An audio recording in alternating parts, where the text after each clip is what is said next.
"What kind of worthless junk did you give me?" my father said. And then he slapped me, in front of 30 guests holding champagne glasses, on the night of his 55th birthday, in a house I'd scrubbed on my hands and knees since sunrise. I ran out the front door with nothing but a backpack and a bruise on my cheek. I didn't know it then, but that slap was the last thing Gerald Talbot would ever do to me. Because by midnight, I'd be sitting in a black SUV across from a stranger who'd say 5 words that would unravel 18 years of lies. Before I go on, please take a moment to like and subscribe, but only if you genuinely connect with this story. Drop a comment telling me where you're watching from and what time it is there. My name is Hillary, though for most of my life, I was forced to answer to Allison. I'm 21. Now, let me take you back to that Saturday morning, the day Gerald Talbot turned 55, and the last day I spent under his roof. I set my alarm for 5 a.m. that morning, same as every Saturday. Except this Saturday came with a 2-page handwritten list Donna had left on the kitchen counter the night before. Sweep the patio. Arrange the folding chairs, 32 of them, one for each guest on Gerald's list. Press the tablecloth. Slice the lemons. Wash the Pottery Barn serving platters by hand because the dishwasher leaves spots. Their house sat on a quiet cul-de-sac in Henrico County, Virginia, a 4-bedroom colonial with a manicured lawn Gerald hired someone to mow, but told the neighbors I did. Inside, the dining table was solid oak, seats 12, polished weekly by me. On the counter, 2 cases of Napa Valley Cabernet and a 3-tier cake from a bakery that charged more for fondant than I earned in a week. My room was downstairs, not the finished basement, the storage closet next to the water heater. No window. A twin mattress Gerald had pulled from a curbside pile when I was 9. A wool blanket that smelled like damp cardboard no matter how many times I washed it.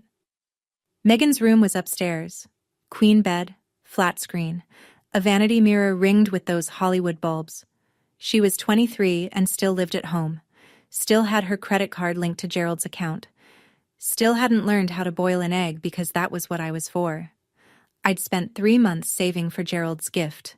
A leather wallet, real leather, from a department store downtown. $84, which doesn't sound like much unless you're earning $11 an hour scrubbing sheet pans at a restaurant called Rosie's off Route 1. I wrapped it in craft paper because I couldn't afford a gift bag. I didn't know, standing there in that kitchen at 5 in the morning with flour on my hands, that the wallet would be the last thing I ever gave that man. Gerald came downstairs at 10. Polo shirt. Ralph Lauren, the one with the big pony logo. Powder blue. Khakis creased like knife edges, cologne so thick it reached me before he did. He walked the patio like a general inspecting his troops, moved one balloon cluster 6 inches to the left, stared at the lemon slices I'd arranged on the water pitcher and said, without looking at me, "They're uneven. Do them again." Donna appeared at noon. Hair blown out, pearl studs, a linen dress from Ann Taylor she'd ordered online and made me steam.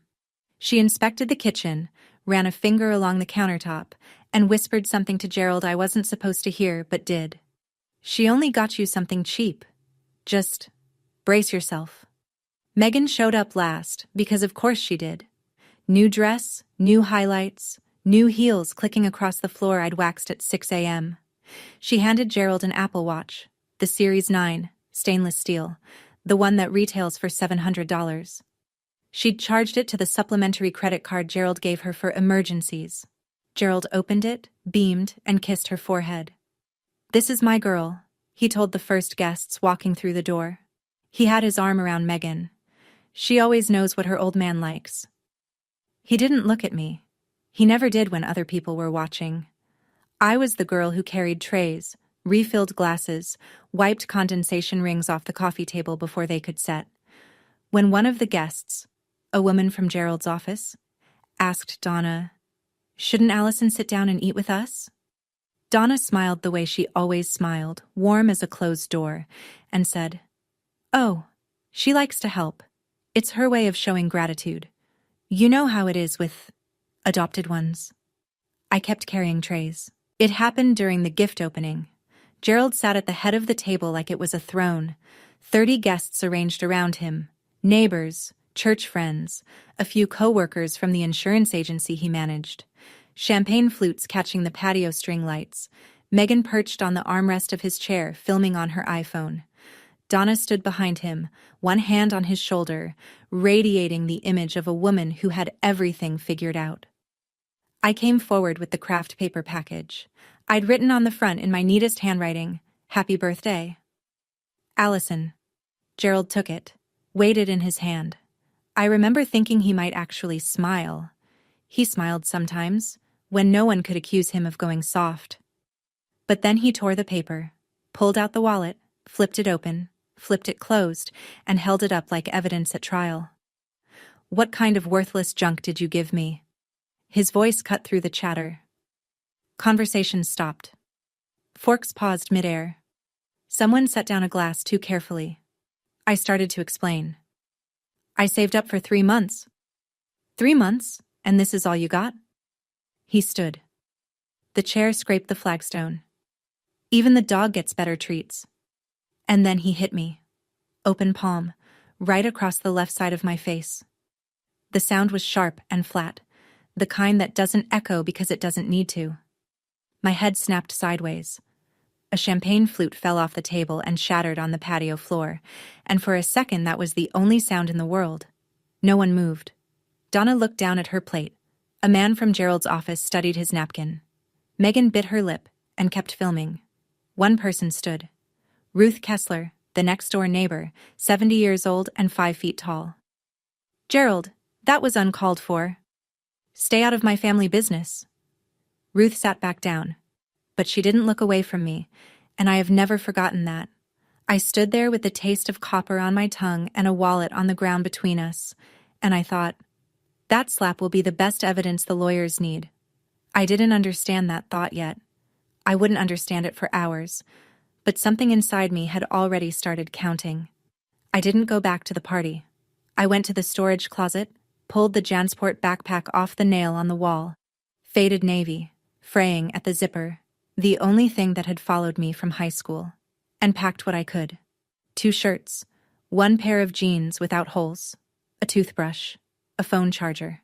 The envelope I'd found in the bottom of a box Gerald threw out last spring, the one with a state logo I didn't understand yet, and from inside a shoebox under my mattress, $340 in cash, mostly 1s and 5s, tip money from Rosie's that I'd hidden because Gerald checked my bank account, $340, a backpack, a bruise already blooming purple on my cheekbone.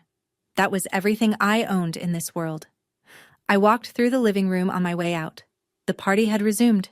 Gerald was laughing at something someone said, champagne in hand, the wallet nowhere in sight. Megan was showing guests something on her phone, probably the video. Donna stood at the window and watched me cross the front yard. She reached for the curtain and pulled it shut. Nobody called my name. Outside, the October air hit my face and the sting on my cheek flared like a second slap. Henrico County at 9 p.m. is dark. Not city dark, where there's always a bodega lit up on the next corner, but suburb dark, where the streetlights are spaced far apart and the silence between houses feels deliberate. I walked along Patterson Avenue. No destination, just a way. Behind me, the music from the party got softer and softer until it was just bass notes and then nothing at all. I'd made it maybe 2 miles when headlights slowed behind me. A black Cadillac Escalade, clean tinted windows, Virginia plates. It rolled to a stop 10 feet ahead. The rear door opened. And I should have run. Every instinct said run. But I was already so tired of running from things, I thought. Maybe just this once, I'd see what was running toward me. A man stepped out first. Mid-50s, tall, lean, wearing a charcoal peacoat I'd later learn was Brooks Brothers. Not flashy, just the kind of coat that fits like someone measured you for it. His hair was dark brown threaded with silver. And his eyes, hazel green, wide set, catching the street light, were the exact same eyes I saw in my bathroom mirror every morning. Behind him, a woman. Shorter, red-haired, sharp-featured, carrying a leather portfolio like she'd just left a courtroom. She kept her distance, professional, watchful. The man's hands were trembling. I could see that even in the dark. "I'm sorry to frighten you," he said. His voice cracked on the second word. "My name is Richard Whitford, and I believe I am your biological father." I took a step back. My shoulders hit a mailbox post. "That's not possible. My biological parents didn't want me, that's what I was told." "You were told wrong." He reached into the inside pocket of his coat and pulled out a photograph. Small, creased at the corners, clearly handled 1,000 times. A woman holding a toddler. The woman had auburn hair and cheekbones like mine, and a smile that leaned slightly to the left. The toddler had hazel green eyes. "Her name was Catherine," he said. "She was your mother. She died in a car accident when you were 2, and I have spent every single day since then trying to find you." I looked at the photograph, then at him, then at the photograph again, because the woman in it had the same mouth I did, the same tilt of the head, and looking at her felt like finding a word you've been searching for your whole life. The red-haired woman spoke. "My name is Margaret Hale. I'm Mr. Whitford's attorney, specializing in family law. We're not here to take you anywhere you don't want to go. We've been monitoring your situation through legal channels for several months. Tonight, when our investigators saw you leave the house, we made the decision to approach." "You were watching the house?" Margaret nodded. "The birthday party. Many guests. It was the safest opportunity to confirm your identity visually." She paused. "We also saw you run." I touched my cheek without thinking. The bruise pulsed under my fingertips. Richard Whitford looked at the mark on my face, and something behind his eyes broke very quietly. We sat in the back of the Escalade. Richard on one side, me on the other, Margaret in the front passenger seat with her portfolio open. The engine was running, the heat on low. It was the warmest I'd been all night. Richard told me the story like a man who'd rehearsed it for 18 years and still wasn't ready. Catherine died on I-64 eastbound on a Tuesday morning in March. A delivery truck crossed the median. She was killed instantly. Richard was in the passenger seat. Shattered pelvis, collapsed lung, 4 months in the hospital. Hillary, me, was at home with a neighbor. "While I was in the ICU," he said, "Child Protective Services placed you in emergency foster care. Standard procedure when there's no available parent." I understood that. What I didn't understand was why, when I got out of the hospital and filed to bring you home, they told me I couldn't. A social worker named Leonard Grubb handled the case. Grubb told the family court that Richard had signed a voluntary relinquishment of parental rights, a legal document surrendering custody permanently. Grubb presented the court with a signed form. The judge approved the adoption. "I never signed anything," Richard said. "I was on a ventilator. I couldn't hold a pen, let alone read a legal document, but the court had a piece of paper with my name on it, and that was enough." By the time Richard hired a lawyer and challenged the ruling, it was too late. The adoption had been finalized. The file was sealed. His daughter had a new name, a new family, a new life somewhere in Virginia that he wasn't allowed to know about. "So I hired investigators," he said.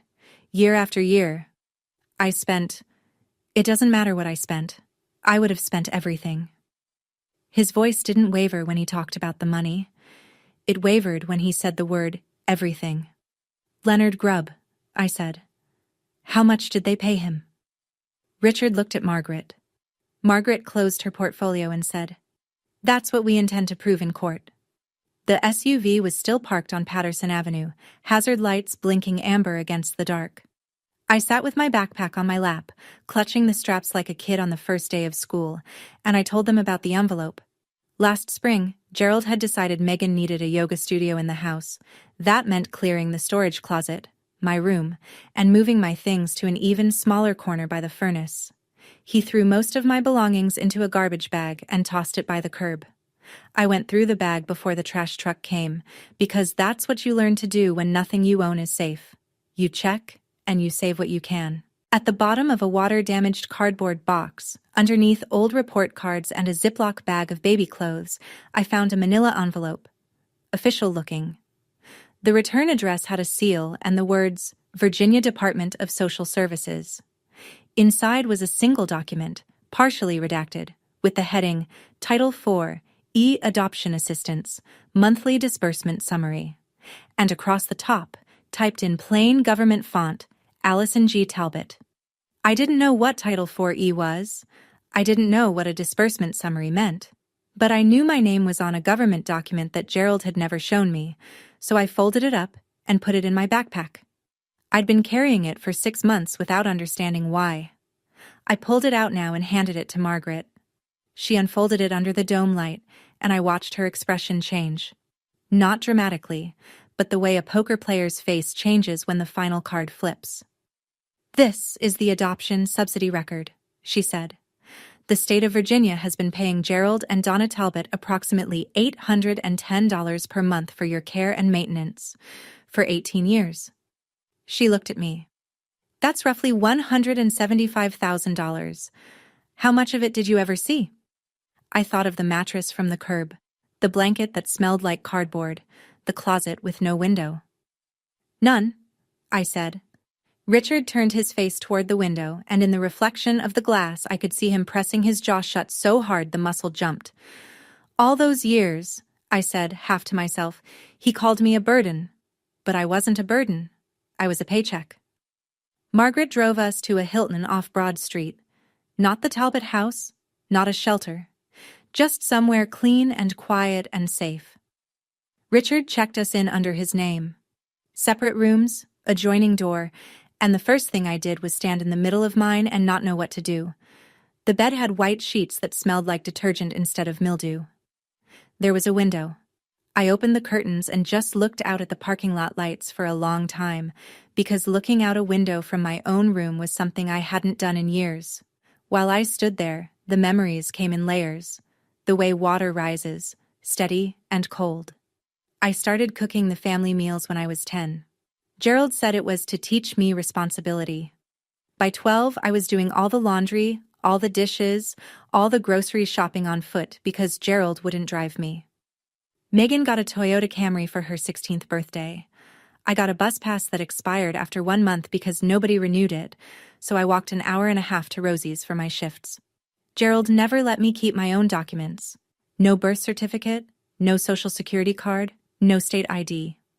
When I asked for a driver's license at 17, he said, "What for? You don't have anywhere to go." At the time, I thought he was right. Now I understood he'd designed it that way. I kept thinking, why did Gerald keep me all those years if he despised me?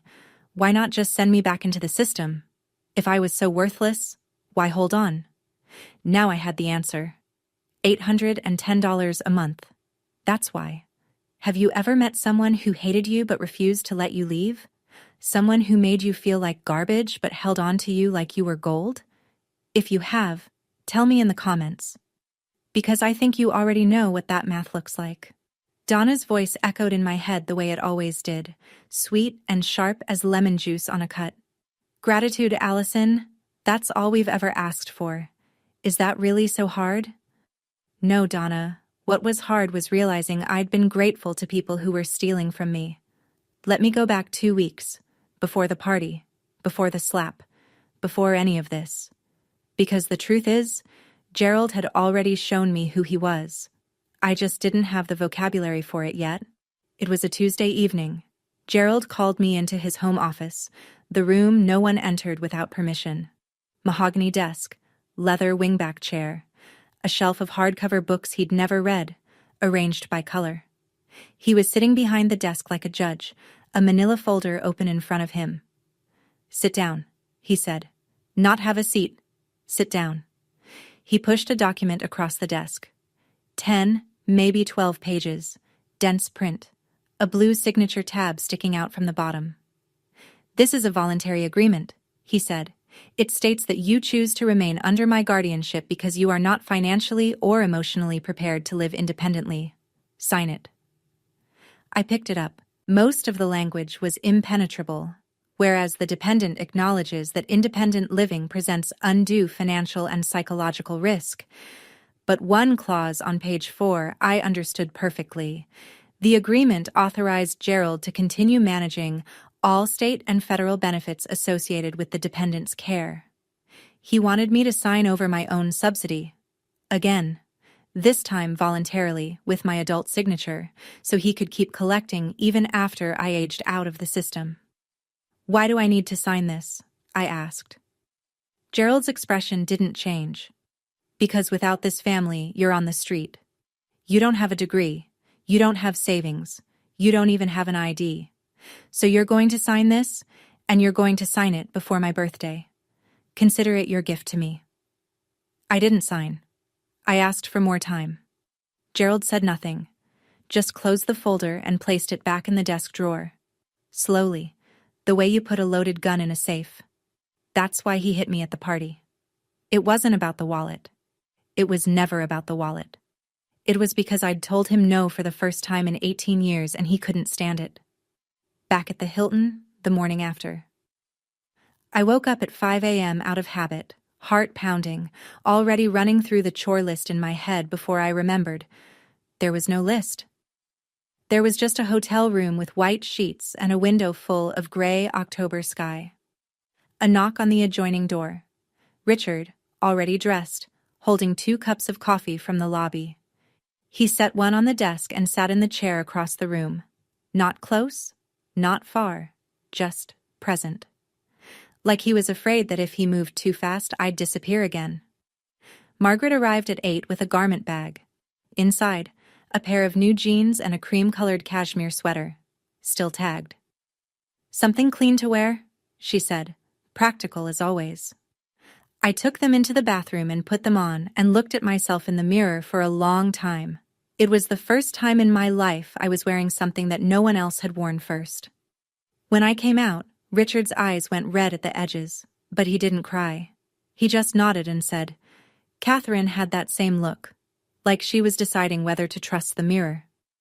I sat on the edge of the bed and said what I'd been thinking all night. I need proof. Not the photo, not the story. I need a DNA test. If you're who you say you are, the science will back it up.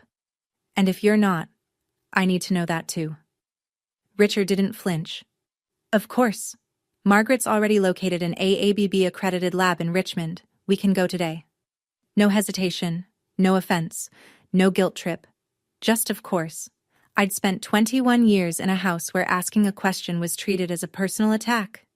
And here was a man who answered like questions were the most natural thing in the world. I've spent my whole life doing what I was told, I said. If I'm going to trust you, it'll be because I chose to. Not because I had nowhere else to go. Richard set down his coffee. That's exactly how it should be. The lab was a low brick building off Carey Street, clean, clinical, fluorescent. A technician in scrubs swabbed the inside of my cheek, then Richard's, labeled the vials, and told us results would take 3 to 5 business days. 5 days. I'd waited 21 years to know who I was. 5 more felt like holding my breath underwater. While we waited, Richard brought things to the hotel. Not gifts, not the way Gerald gave gifts, as transactions with strings attached, but pieces. An album of photographs. Catherine pregnant, laughing on a porch swing, one hand on her belly. Catherine holding a newborn with a pink hat. Richard and Catherine and the baby in front of a brick bungalow in Richmond's fan district with a red door.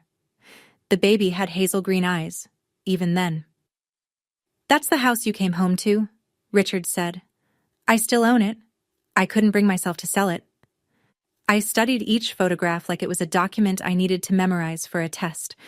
My mother's face, her hands, the way she stood, slightly tilted, weight on her left foot, the same way I stand when I'm not thinking about it.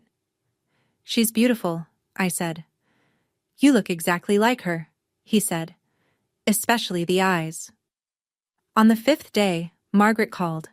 I was sitting on the hotel bed with the album open to a photo of Catherine blowing out birthday candles when my phone rang. 99.998% probability of paternity, Margaret said. It's confirmed. Richard Whitford is your biological father. I didn't say anything for a while. I just held the phone and looked at the photograph and felt something crack open in my chest. Not break, not shatter, but open, the way a door opens when someone finally turns the handle from the other side. 99.998%.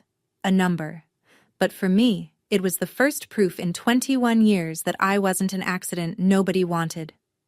Margaret's voice came back on the line, steady and precise. Now, we have enough. The next step is family court. Here's what I learned later. From the court filings, from Ruth Kessler's testimony, from the texts Donna would eventually hand over to Margaret. The morning after the party, Gerald called the Henrico County Police and reported me missing. Not because he was worried, because he was calculating. The officer who responded ran my information and told Gerald what he didn't want to hear. I was 21, a legal adult. If I'd left voluntarily, there was no missing persons case to open. She didn't leave voluntarily, Gerald told the officer. She's mentally unfit. She can barely function without supervision. The officer asked if Gerald had any documentation of that. A diagnosis, a guardianship order, anything legal. Gerald didn't, because I wasn't mentally unfit. I was just controlled. That night, according to Donna's texts, the ones she'd later surrender as evidence, Gerald paced the living room for 3 hours. Donna sat on the couch and typed what he dictated. Gerald. If that girl talks to anyone, CPS, a lawyer, anyone, we're done. Find the adoption file. All of it. The originals. Donna. You said she doesn't know anything. Gerald. She doesn't. But if someone shows her where to look. He knew. He'd always known.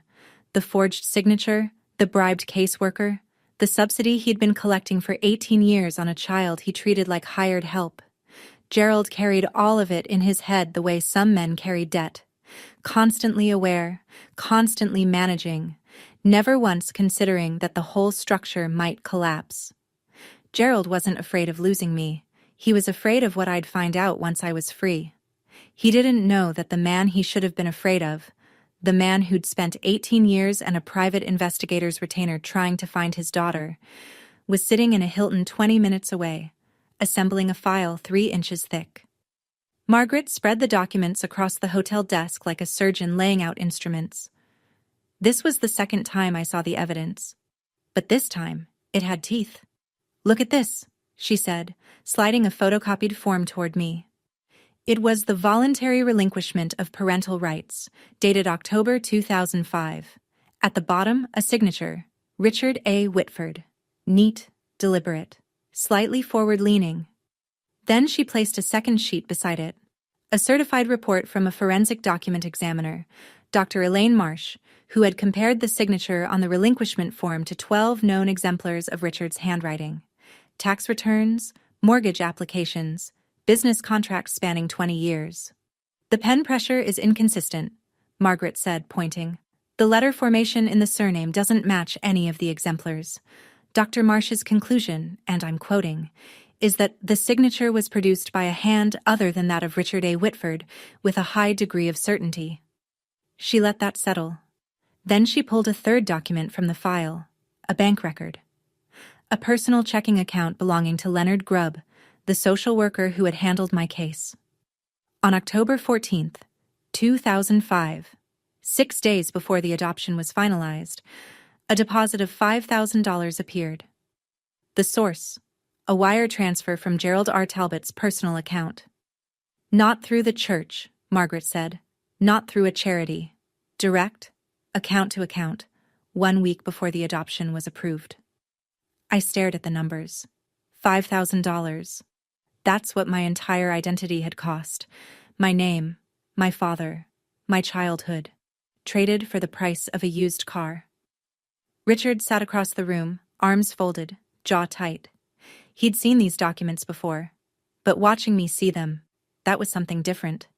I could tell by the way he breathed, shallow and careful, like a man trying not to break something by holding it too hard. So the adoption can be undone? I asked. Margaret closed the file. Under Virginia law, an adoption procured through fraud, including forged consent, can be declared void. Yes, it can be undone. 2 days before the court date, a letter arrived at the Hilton's front desk. Addressed to me, Allison Talbot. Not Hillary Whitford, because Gerald still refused to believe I had any other name. Inside, a single page on Gerald's insurance agency letterhead, handwritten, and a photograph. Me, at 3 years old, sitting on Gerald's lap in the living room of the house on the cul-de-sac, wearing a pink dress I don't remember owning. He was smiling. I was smiling. It looked like a family. The letter read, Allison, I don't know who this man is or what he's told you, but he is not your father. He is a stranger exploiting a confused young woman. We are your family. We have been your family for 18 years. Come home. We can work this out. I forgive you for leaving. Dad, I read it 3 times. The word forgive hit me differently each time. First like a door opening, then like a lock clicking shut, then like a hand gripping my wrist. He forgave me. For leaving. After he hit me. I sat on the edge of the hotel bed and felt the room tilt. 18 years of conditioning doesn't shut off because a DNA test says 99.998%. Somewhere inside me, a voice I'd carried since childhood whispered, what if Gerald's right? What if this is all a trick? What if Richard just wants something from you too? I looked at Richard, who was reading in the chair by the window, and said, how do I know you're not the same as him? How do I know you won't just use me for something else? He put the book down. He didn't look hurt. He looked like a man who understood exactly why I was asking. You don't, he said. Not yet. And I'm not going to try to convince you with words, because words are cheap. The DNA doesn't lie. The documents don't lie. And the court will decide what's true. All I'm asking is that you let the evidence speak. He picked up his book again and went back to reading. And that, the not pushing, the giving me room, was the thing that scared me most, because it was so different from everything I knew. That night I couldn't sleep, so I did what I always did when the world stopped making sense. I looked at the evidence. I took the Title IV-E envelope from my backpack and set it on the desk beside Gerald's letter. 2 documents. One from the state of Virginia, confirming that Gerald received $810 a month to take care of me. One from Gerald claiming he was my family. If Gerald loved me, why did I sleep in a storage closet? If Gerald loved me, why didn't I have a birth certificate, a social security card, a single piece of identification with my name on it? If Gerald loved me, why was the guardianship extension he'd tried to make me sign designed to keep the subsidy flowing, not to keep me safe? The answer was in the math. It had always been in the math. Gerald didn't love me. Gerald invoiced me. I called Margaret at 11 p.m. She picked up on the second ring, which told me she'd been expecting this call. I'm going to court, I said. Not because I trust Richard, not fully, not yet, but because I deserve to know the truth. I've earned that. That's all we need, she said. The next afternoon, Derek Simmons came to the hotel. Mid-40s, square-jawed, serious. A social worker with the Virginia Department of Social Services, assigned to review Richard's petition. He asked me about my living conditions growing up. I told him about the closet, the chores, the missing documents, the isolation. He wrote everything down in a small notebook, and when I finished, he didn't say I'm sorry, or that must have been hard. He said, what you're describing, if it's corroborated by the records, constitutes neglect. And the financial component constitutes exploitation of adoption assistance funds. Then he looked at me and added more quietly, this isn't just about your adoption being fraudulent, Ms. Whitford. This is about a system that was supposed to protect you and didn't. I'm not choosing Richard over Gerald, I told myself as Derek left. I'm choosing the truth over the lie I've been living. I didn't witness this part directly. It came out later, piece by piece, through Donna's testimony and the texts she turned over. But I'll tell it the way it happened, because you need to understand who Gerald thought he was walking into that courtroom to face. The night before the hearing, Gerald sat at the dining room table, the same oak table I'd polished every week for 18 years, and rehearsed his testimony with his lawyer. Not Margaret's caliber of lawyer, a general practitioner from a strip mall office who charged by the half hour and had never handled an adoption fraud case in his life. I have all the paperwork, Gerald said. Signed, sealed, stamped by the court. I've been a member of First Baptist for 22 years. I coach Little League. Everyone in this community knows who I am.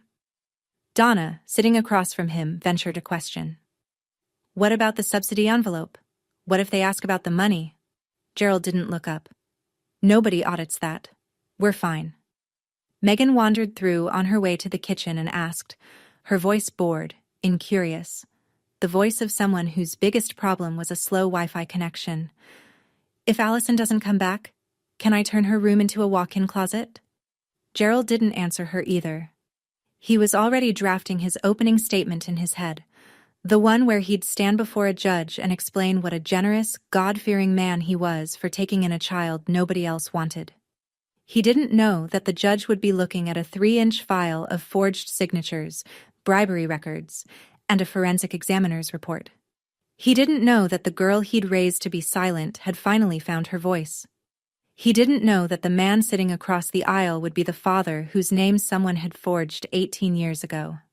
Gerald walked into that courtroom like a man who had never lost. He was about to learn what losing looked like. The morning of the hearing, Margaret turned the hotel conference room into a war room. She'd reserved a table for 6 and covered it with 5 stacks of documents, each flagged with colored tabs. I sat at one end with a cup of coffee going cold in my hands, and she walked me through the case the way a general walks through a battle plan. Calm, precise, leaving nothing to chance. Stack 1, she said, tapping the first pile. DNA results. AABB accredited lab, chain of custody documented, 99.998% probability. Irrefutable. Stack 2. The forensic handwriting analysis from Dr. Elaine Marsh. The signature on the relinquishment form is not Richard's. Her report is 46 pages, but the conclusion is 1 sentence. Stack 3. Financial records obtained through our petition to the Virginia Department of Social Services. Gerald and Donna Talbot received $810 per month in Title IV e-adoption assistance for approximately 216 months. Total, $174,960. Derek Simmons's assessment confirms the funds were not used for your welfare. Stack 4. Derek's full report. Child neglect findings. No medical records after age 14. No personal identification documents in your possession. Living conditions inconsistent with the purpose of adoption assistance. Stack 5. She paused. A sworn declaration from Ruth Kessler, your former neighbor. She's agreed to testify that she witnessed ongoing patterns of unequal treatment and that she personally observed Gerald strike you at the birthday party. Ruth, 70 years old, 5 feet tall, the only person in that backyard who'd stood up. I hadn't spoken to her since that night, but she'd spoken to Margaret, and she hadn't hesitated. Do I have to say anything in court? I asked. Margaret looked at me. Only if you want to. The paperwork speaks for itself. Richard, sitting at the far end of the table, hadn't said a word through the entire briefing. Now he spoke, just once. Whatever happens in there, you already won. You're free. I looked at the 5 stacks on the table. A lifetime of lies, dismantled into tabbed folders, and I thought, no, I haven't won yet. But I'm about to. Richard took me to Banana Republic that afternoon. Not because the clothes mattered, but because, he said, you should walk into that room looking exactly like who you are, someone who deserves to be heard. I tried on a navy blazer, a white silk blouse, charcoal slacks, stood in front of the fitting room mirror and stared at the person looking back. She had straight shoulders and clear eyes and looked like someone who might sit at a conference table, not carry trays to one. Your mother used to do that, Richard said when I came out. He was leaning against the wall outside the fitting rooms, hands in his coat pockets. Stand in front of the mirror for a long time, then she'd smile at herself. Just a little, like she'd settled something. I hadn't smiled, but I understood what he meant. Something was settling. On the drive back, Richard pointed to a brick bungalow on a tree-lined street in the Fan District. Red front door, white shutters, a porch swing hanging still in the October air. That's the house, he said, the one in the photos. I looked at it through the window. The house I'd been born into, the house I'd been taken from, and I didn't feel the ache I expected. I felt something quieter, a kind of recognition that sits in the body instead of the mind. That night, the night before the hearing, I sat on the hotel bed and wrote in a notebook I'd bought at the CVS across the street. Not a speech, not a plan, just a line, for myself. No matter what happens tomorrow, I will never go back to that storage room. I will never answer to a name that isn't mine. I will never again be grateful for being used. I slept 4 hours. I dreamed of a red front door opening. Richmond Family Court, a Tuesday morning in late October. The building was old federal brick, columned entrance, hallway floors that echoed every footstep like the building wanted you to know who was coming. I arrived at 8:30 with Richard on my left and Margaret on my right, Derek Simmons a few steps behind carrying a banker's box of records. Navy blazer, white blouse, hair pulled back in a low knot. No jewelry, I didn't own any, but my hands were steady and my back was straight. Gerald arrived at 8:40. Gray suit, burgundy tie, Donna on his arm in her Ann Taylor dress, Megan trailing behind in something too casual for court. His lawyer carried a single file folder. Gerald carried his chin at the angle of a man who believed this was a formality. Then he saw us. His eyes went to me first, registered the blazer, the posture, the absence of the girl who used to stare at the floor. Then they moved to Richard. Then to Margaret. Then to the banker's box Derek was setting on the plaintiff's table. Gerald's face didn't crumble. It recalibrated. I'd seen that look before. The rapid mental arithmetic of a man who controls every variable suddenly realizing there's one he missed. Donna's hand tightened on his arm. Megan pulled out her phone, then thought better of it and put it away. Gerald and I made eye contact across the hallway. For the first time in my life, I didn't look down. The clerk opened the courtroom doors and called the case. In the matter of the adoption of the minor formerly known as Hillary Whitford, now styled Allison Grace Talbot. We walked in, both sides, the same door, different worlds. Margaret stood the way I imagined a scalpel would stand if it could, upright, precise, reflecting light. She addressed the judge, the Honorable Patricia Dwyer, without notes. Your Honor, we are here today to present evidence that the adoption of Hillary Whitford, known for the past 18 years as Allison Grace Talbot, was obtained through fraud. Specifically, the forging of a biological parent's consent to relinquish parental rights, facilitated by a financial payment to the case-assigned social worker. She presented the DNA results first, the lab technician's sworn affidavit, the chain of custody, the number, 99.998%. Judge Dwyer examined the report, adjusted her reading glasses, and set it aside with a small nod. Then Margaret introduced the forensic handwriting analysis, Dr. Elaine Marsh's 46-page report, condensed to its final paragraph. It is my professional opinion, to a reasonable degree of scientific certainty, that the signature on the voluntary relinquishment of parental rights dated October 2005 was not produced by Richard A. Whitford. Gerald's lawyer stood. Your Honor, my client has a legally executed adoption decree, approved by this court system nearly 2 decades ago. The petitioner is attempting to relitigate a settled matter based on a hired expert's opinion. Margaret didn't turn around. Your Honor, a decree built on a forged signature is not settled. It is concealed. We are here to unconceal it. I heard Ruth Kessler shift in the gallery behind me. A man I didn't recognize. Later I'd learn he was a courthouse reporter for the Richmond Times-Dispatch, wrote something in a narrow notebook. 2 women from Gerald's church sat in the second row, their faces tight with the particular discomfort of people watching a reputation disassemble in real time. Judge Dwyer looked at Gerald's lawyer over her glasses. The court will hear the petitioner's full presentation. Continue, Ms. Hale. Margaret moved to the financial records, and this was where the air in the courtroom changed. She projected the Title IV-E disbursement summary onto the courtroom screen, the same document I'd pulled from a garbage bag 6 months ago. Month by month, year by year, a column of numbers running down the page like a ledger of my childhood. Mr. Talbot, Margaret said, The judge had permitted direct questioning. The state of Virginia paid your household $810 per month in adoption assistance for the care of the child placed with you. Over approximately 18 years, that totals $174,960. Can you tell the court how those funds were allocated toward the child's welfare? Gerald straightened in his chair. Everything went to the girl. We fed her, clothed her, kept a roof over her head. 18 years of that isn't cheap. Margaret nodded as though she'd expected this answer, which she had. Then she called Derek Simmons. Derek approached the stand carrying his report like a man carrying something heavy and important. He'd visited the Talbot home. He'd reviewed the records. He spoke without inflection, which made every fact land harder.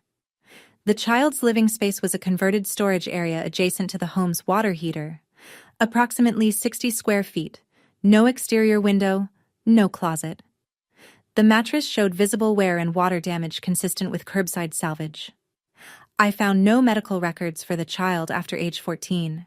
No pediatric visits, no dental records, no immunizations after 8th grade. The child had no state-issued identification, no social security card in her possession, and no documented access to her own adoption file. He looked at the judge. In my professional assessment, Your Honor, the living conditions described and observed are consistent with child neglect, not with the intended purpose of adoption assistance funds. Donna started crying. Softly at first, then louder. The performed kind of crying that draws eyes. Gerald squeezed her hand and set his jaw, projecting the image of a husband protecting a fragile wife from unfair accusations. But Ruth Kessler was next. She took the stand in a navy cardigan and sensible flats, and she didn't perform anything. I've lived next to that family for 12 years, Ruth said. I watched that girl mow their lawn, wash their cars, hang laundry in the backyard while the other daughter, the biological one, sunbathed on a lounge chair. I never once saw Allison, Hillary, sit at their dinner table when guests were present. And on the night of Mr. Talbot's birthday, I watched him strike her across the face in front of 30 people because she gave him a gift he thought was beneath him. The courtroom was quiet in the way a room is quiet when everyone in it is recalculating what they thought they knew. Margaret waited for Ruth to step down, then turned back to Gerald. Mr. Talbot, do you know a man named Leonard Grubb? Gerald didn't blink. No. Margaret produced a photograph, printed on glossy stock, date stamped in the corner. 2 men standing at a folding table at an outdoor event. One was Gerald, 10 years younger. Polo shirt, paper plate in hand. The other was a thin man with glasses and a Virginia DSS lanyard around his neck. This was taken at the First Baptist Church community picnic in June 2004, Margaret said. 1 year before the adoption was finalized. The man beside you is Leonard Grubb, the social worker assigned to Hillary Whitford's case. Do you still maintain you don't know him? Gerald's jaw worked. I may have met him in passing. Church events are large. I don't remember every face. You remember well enough to send him $5,000. Margaret placed the bank statement on the projector. Gerald's personal checking account. October 14th, 2005. Wire transfer. Recipient. Leonard M. Grubb. Can you explain this payment? That was a donation. For the church's... It was a community contribution. Routed from your personal account directly to Mr. Grubb's personal account? Not the church's account? Gerald turned to his lawyer, who was studying the table surface with the intensity of a man hoping to find an exit there. No objection came. I gave that girl everything. Gerald's voice cracked upward, sharp as a slap. He was standing now, one hand flat on the table. 18 years, a home, food, and this is the thanks I get? Some con man shows up and suddenly I'm the villain? Mr. Talbot. Judge Dwyer's voice was low and final. Sit down, now. He sat.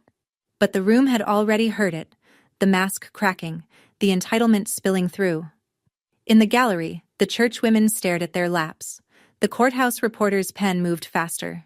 Margaret turned to the judge with the composure of someone who had just watched her opponent do her job for her. Your Honor, we'd like the court to note Mr. Talbot's characterization of his parental role as something he gave and expects repayment for. That is not parenting. That is a transaction. Margaret looked at me. I'd told her the night before, I want to speak. Not because the case needed it. The documents were enough. But because I'd been silent for 21 years and some things need to be said by the person who lived them. Your Honor, the petitioner's daughter would like to address the court if permitted. Judge Dwyer nodded. You may proceed. I stood. Navy blazer, white blouse, hands at my sides. I looked at the judge, not at Gerald, because this wasn't for him. Your Honor, I'm not here for revenge. The word sat in the air for a moment, and I let it. I'm here because for 21 years I didn't know who I was. I didn't know my own name. I didn't know my mother's face. I didn't know that someone was looking for me, or that the papers that put me in that house were built on a forged signature. I paused, breathed. Mr. Talbot said he gave me everything. Here's what everything looked like. A storage closet with no window. A mattress from someone's curb. No doctor visits after age 14. No identification. No birth certificate. I didn't know my own social security number until 2 weeks ago. I worked in that house from the time I was 8 years old. Cooking, cleaning, doing laundry. And I was told every day that I should be grateful for it. That without them, I was nothing. My voice didn't break. I'd decided it wouldn't. He slapped me at his birthday party because I gave him a wallet I'd saved 3 months to buy. But the truth is, he slapped me because I wouldn't sign a paper giving him continued control over my life. That's what I was to him. Not a daughter. A line item. I looked at the judge. I'm not asking this court to punish Gerald Talbot.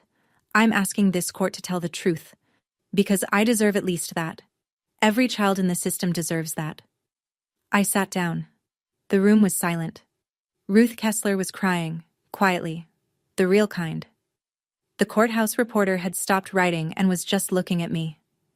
Richard sat perfectly still with his hands folded on the table, but I could see the knuckles white. When I stood in that courtroom, I remember thinking, why did it take me 21 years to say something this simple? Have you ever held something inside for so long that when you finally say it out loud, you're amazed it was only a few sentences? That all that weight could fit into so few words? If you know what that feels like, tell me in the comments, because I think that's the kind of thing you can't explain to someone who hasn't carried it. What happened next, no one expected. Least of all, Gerald. Donna stood up, not from the witness stand. She hadn't been called. She stood from the respondent's bench, smoothed the front of her Ann Taylor dress the way she smoothed everything, and said, in a voice that shook like a wire about to snap, Your Honor, I have something I need to say. Gerald grabbed her wrist. Donna, sit down. She pulled free. It was the first time I'd ever seen her pull free of anything. I wrote the check, Donna said. Her mascara was already running, but this wasn't the performed crying from earlier. This was different. Raw, ugly, the kind that doesn't care about an audience. $5,000 to Leonard Grubb. Gerald told me it was to expedite the adoption process. I wrote the check from our joint account, and I knew what it meant. Gerald's lawyer put his head in his hands. Gerald went red from the collar up, a deep mottled crimson I'd never seen on him before. She's lying, Gerald said. She's confused. She's trying to protect herself. I am trying to protect myself.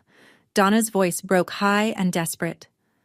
Because I've been protecting you for 18 years, and I can't do it anymore. I watched you hit that girl. I watched you work her like a mule.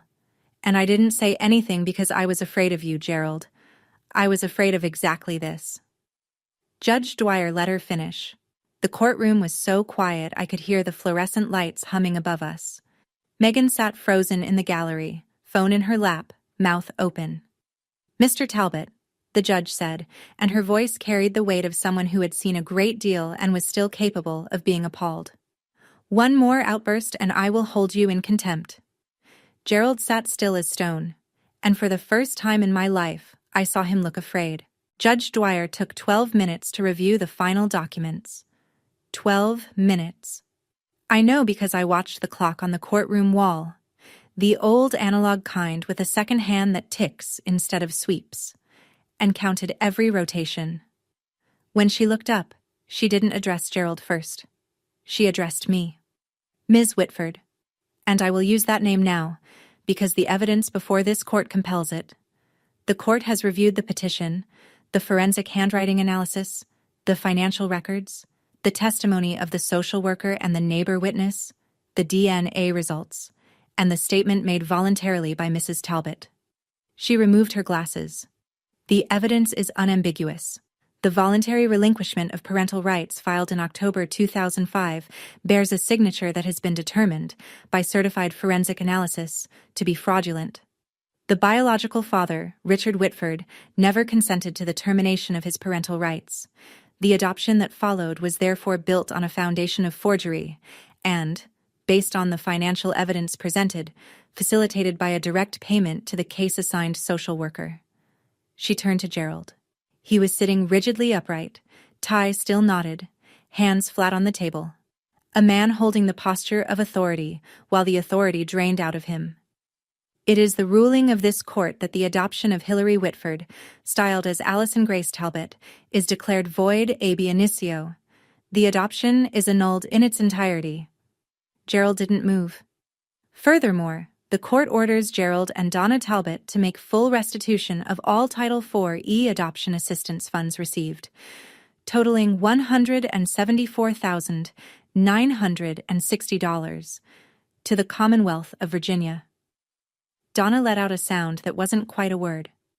Finally, this court is referring the matter to the Henrico County District Attorney's Office for investigation of potential criminal charges, including but not limited to forgery in violation of Virginia Code Section 18.2-172, fraud in connection with public assistance, and child neglect under Section 18.2-371.1. The judge set down her papers. The child's legal name is restored to Hilary Whitford, effective immediately. Court is adjourned. The gavel came down, and the sound of it, that single wooden knock, was the loudest thing I'd ever heard in my life. Louder than the slap. Louder than 18 years of silence. It sounded like a lock opening. In the gallery, Ruth Kessler pressed both hands to her mouth. The churchwomen were already standing, gathering their purses, not making eye contact with each other. The courthouse reporter closed his notebook and looked at me with an expression I couldn't quite name. Something between respect and sadness. Gerald sat motionless. His lawyer was already packing up, and for the first time I realized that the man Gerald had hired to defend him couldn't get out of that room fast enough. The hallway outside the courtroom smelled like floor wax and old radiator heat. I was walking toward the exit with Richard on one side and Margaret on the other when I heard the heels. Fast, uneven, the sound of someone not used to hurrying in shoes that weren't built for it. Wait. Megan. Her makeup was ruined. Mascara tracked down both cheeks. Foundation patchy where she'd wiped at it. She looked smaller than I'd ever seen her, which was strange because she'd always taken up so much space. I didn't know, she said. She was breathing hard like she'd been running or trying not to. About the money, the subsidy. I thought Mom and Dad were paying for my school out of Dad's salary. I didn't know it was... She stopped. She couldn't finish the sentence, and I understood why. The sentence ended with your money, and saying it out loud would make it real in a way she wasn't ready for. I looked at her. The girl who'd gotten the Apple Watch, the Toyota Camry, the queen bed, the highlighted hair, the credit card that never declined, the girl who'd laughed when Gerald hit me and filmed it on her phone, the girl who'd asked if she could turn my closet into storage for her shoes. Part of me wanted to scream. Part of me wanted to walk away without a word. But what I felt, standing there in a courthouse hallway with my legal name restored and my actual father beside me, wasn't rage. It was clarity. I hope you figure out who you are without his money, Megan, I said. I really do. But that's your journey, not mine. She nodded once, and I saw something pass across her face. Not guilt exactly, but the beginning of it. The hairline fracture before the break. Margaret touched my arm lightly. Richard was holding the door open. I walked toward them and didn't look back. Not because I was angry, but because for the first time I had somewhere to walk toward instead of just away from. Gerald was standing at the bottom of the courthouse steps. He looked diminished. Not physically. He was still a big man, still broad in the shoulders, but something structural had given way. His tie was loosened. His suit jacket was unbuttoned. Donna sat in their Buick at the curb, forehead against the steering wheel, engine running. I was halfway down the steps when he said it. The name he'd assigned me 21 years ago, the name a judge had just struck from the record. Allison. I stopped, turned. He looked at me the way he always had, like I was something he owned and couldn't quite figure out the value of. But now there was something else underneath it. Something that might have been fear if Gerald Talbot were the kind of man who admitted to being afraid. After everything I did for you, he said, after 18 years under my roof, this is how you repay me. I stood on the steps in my navy blazer with October sunlight on my shoulders, and I felt, for the first time, the full weight of what he'd just said. Not anger. Recognition. Because even now, even with the judge's ruling still ringing in the air, even with a forensic report proving he'd forged a man's signature to steal that man's daughter, Gerald Talbot believed he was owed something. My name is Hillary, I said, and you didn't do anything for me. You did everything to me, and now it's over. I turned and walked down the remaining steps. Richard was waiting by the Escalade, door open. He didn't say anything. He didn't need to. He just held the door the way you hold a door for someone you've been waiting 18 years to hold a door for. I got in. The door closed. And the last thing I saw through the tinted window was Gerald Talbot standing alone on the courthouse steps, suit jacket hanging open, watching his investment drive away. 6 months later. That's where I am now. I live in Richmond. Not the Fan District house with the red door, though Richard offered it. I have an apartment off Gray Street, a studio with tall windows that let in so much morning light, I sometimes just stand there for a minute before starting my day. The windows were the first thing I looked for when I went apartment hunting. I spent 18 years in a room without one. Now I need to see the sky when I wake up. I'm studying for my GED. I'm also enrolled in the culinary program at Reynolds Community College, which is ironic, I know. Gerald made me cook every meal for 18 years, and now I'm choosing it. But that's the difference, isn't it? Between something done to you and something you decide to do. The ingredients are the same. The meaning is completely different. Richard and I have dinner every Sunday at the bungalow. He's not a great cook. His specialty is overcooked salmon and slightly burned garlic bread. But he makes it himself, and he sets the table for two, and he asks me about my week, and listens to the answer. We're not perfect. There are awkward silences. There are moments when neither of us knows what to say, because you can't recover 18 stolen years over salmon. But he's there, every Sunday, without fail. As for the Talbots, Gerald and Donna are awaiting trial. Forgery, fraud, child neglect. The house in Henrico County is under a second mortgage to cover the restitution payment. Gerald was asked to resign from his position at First Baptist's Board of Deacons. He did not go quietly. Donna, who cooperated with the investigation, may receive a reduced charge. Megan moved in with an aunt in Fredericksburg and got a job at a retail store. The first job she's ever had. I go to therapy every Thursday. A woman named Dr. Torres who has a small office with a ficus plant and doesn't tell me how to feel. She just asks questions and lets me find my own answers, which, after 21 years of being told what to think, feels like learning a new language. Healing doesn't happen overnight.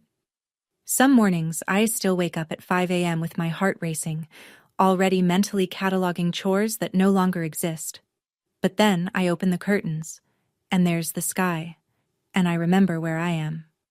I want to be clear about something before I go. This story isn't about revenge. I know it might look that way. The courtroom, the ruling, the restitution order, the criminal charges.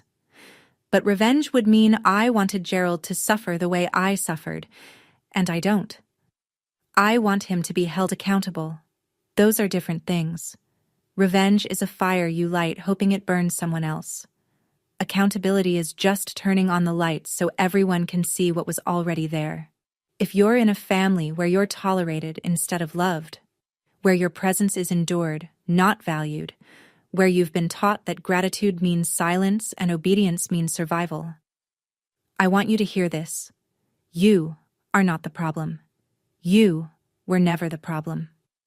The people who made you feel like a burden were carrying their own debts, and they put the weight on you because you were small enough to accept it. You deserve to know your own name. Family isn't paperwork.